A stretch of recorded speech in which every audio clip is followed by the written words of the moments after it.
It is time for the grand finals of the TeamSpeak Team Liquid Open number 11. It's Liquid TLO, our Terran player, our random player, taking on WhiteRa, the ProDOS, and this is coming up next. Welcome to TeamSpeak, advanced voice communication software for any platform. TeamSpeak allows groups of people to communicate and share information with anyone, via the internet or through private networks. Using your Windows, Mac or Linux-based computer, all you need is a headset with microphone, and in minutes you can be chatting with others in real time, using our crystal clear voice technology.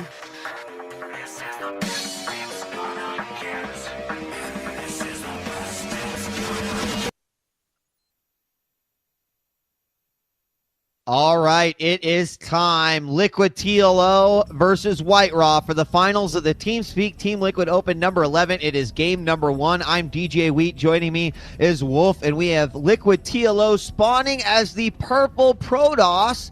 What? In the 2 o'clock position, and his opponent, WhiteRa, as the red ProDOS in the 7 o'clock position. A PvP on Xel'Naga Caverns. Awesome. Definitely awesome. You know, everyone knows, or at least everyone who plays StarCraft, and not everyone watching plays, a lot of people just like to watch. Everyone who plays mirror matchup knows that it's a very stressful matchup. You hate playing it. You know, it's very, very intense, and if you get behind, it's almost impossible to catch up at times.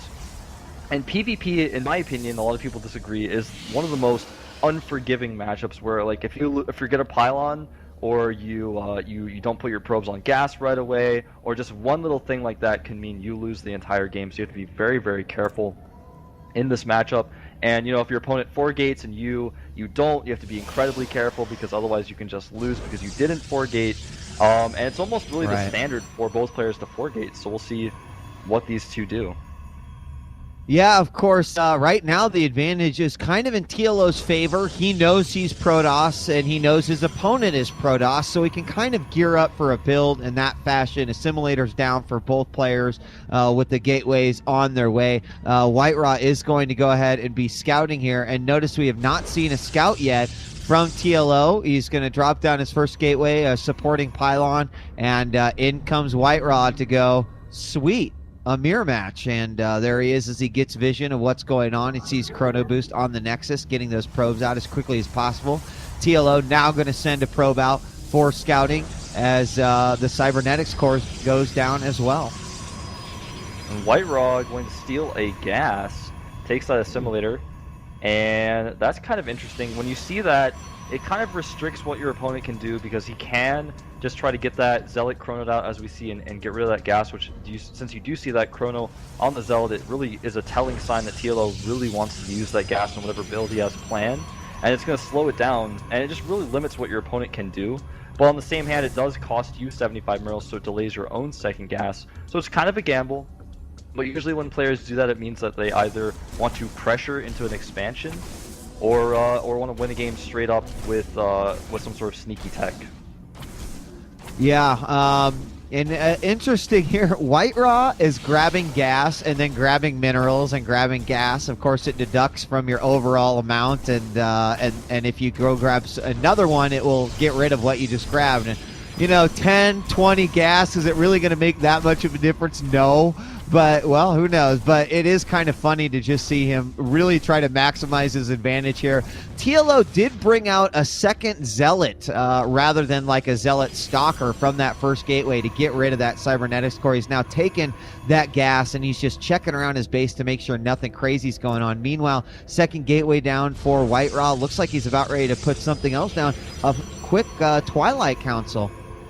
And TLO is throwing down a quick Stargate, which is basically, unfortunately for TLO, basically the direct counter to a quick Stargate is to get a Twilight Council and go for Blink Stalkers. Yep. And like I said, you know, when you steal that gas, it's sometimes a tell sign if it's going to be some sort of tech like Blink, because with Zealots only, or you know, a more Zealot heavy composition, it's so much harder to deal. with those Blink Stalkers, and it looks like TLO going to pressure forward actually with his units here, and WhiteRa not having a whole lot to deal with this could find himself in some trouble here. In fact, a lot of trouble, as 2 Zealots going to start attacking this pylon right now. It's going to be tough. He might have to pull some probes to defend this, but nice target firing of the Stalker, and because he was able to do that, he should be able to out-micro these Zealots forever, although one Stalker does get trapped on the ramp and will go down to the Zealots.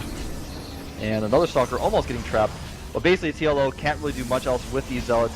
He does see the Twilight Council, and he is going to come in here and try to force down some probes. Does get one probe, and a second one actually going to fall, maybe even a third. But WhiteRa controlling those probes, trying to get them away. Does get a third, but the Zealot will now go down. Actually gets a fourth. Wow. Yeah, Zealot actually did some. Yeah, he did some pretty nice damage there. You know, I think that WhiteRa probably handled it pretty nicely. I think also we did see TLO see the Twilight Council, and then he probably saw it flash and doing its thing.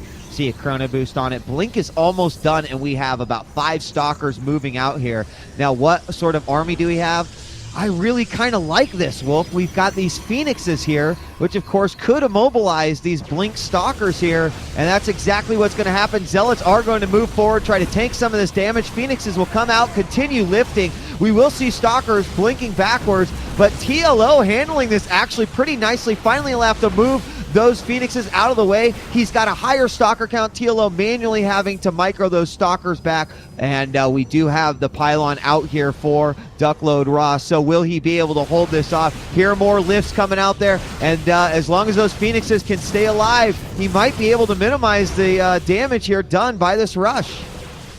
Yeah, I think he's actually doing a great job of lifting those Stalkers up. And basically, he's just picking up one Stalker at a time, even allowing the Phoenix to fire so it can keep its energy.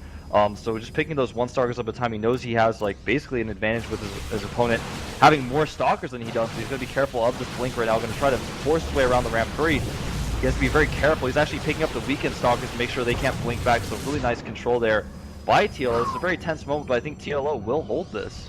Oh, I think absolutely. He's going to have a higher Stalker count. He still has that Phoenix, and just as you mentioned, pick up that weak Stalker. He can't blink. It's a guaranteed kill. And then also you have them there in case they do blink and might be on their retreat, and those Phoenixes can pick them up. Now, I'm a little surprised that TLO isn't actively attacking that pylon to try to stop this push, but he may also be comfortable. I think he's also got to be worrying a little bit. Well, hold on here. We got a Phoenix going out here, and that's the thing I was wondering about. What is my opponent doing? Is he trying to expand outside of this? And he will find out that no, there is no expansion, so he can probably be a little bit more comfortable in the scenario that he is in. We did see a Twilight Council. Ooh, look at that, a Dark Shrine coming out for TLO. Now, TLO is actually making, WhiteRa is also making a Dark Shrine at the same time. So this is actually a situation that people find themselves in PvP a lot when their opponent doesn't go for robotics tech, because they're thinking like, oh, I'm going to use this advantage, and both players end up doing it. So basically, it all comes down to who gets the cannons up first, and it looks like TLO will, because his forge is about 90% done, and I don't even think that that WhiteRa will be able to do anything with those Dark Templar. His shrine is not going to finish in time before those cannons. He's going to try to warp up onto the high ground, use the Blink Stalkers, maybe provision and get a Dark Templar up there, but it's not going to work. 2 Dark Templar coming in, but all TLO has to do is hold position his Stalkers of Force Field, and he Force Fields those out. The cannons will finish, and that win with this, TLO will win this series, or with this game rather, I believe, rather quickly. Oh, he's got to make sure he gets another force field down on the ramp right now. WhiteRa is pretty much throwing away a lot of those units, trying to get those DTs in, and he is not going to pay off as the cannon comes up and the DTs get just mowed down. And then look at that, 300 minerals just basically out there as well. One DT did slip in, and there is the GG.